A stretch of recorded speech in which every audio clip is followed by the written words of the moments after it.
dysfunctional vet. In just a moment, we're going to go look at this dangerous tree, which I'm going to rope up. I did a video on the Central Machinery, which is Harbor Freight mini lathe. This is my very first project. This piece right here is magnetic. This one is solid brass. I started with a brass rod that looked like this, and I machined the parts that you see here.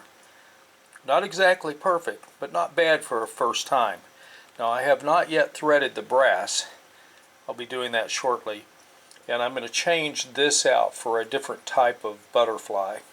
Nothing wrong with this butterfly, but I would prefer to have something a little different. With that said,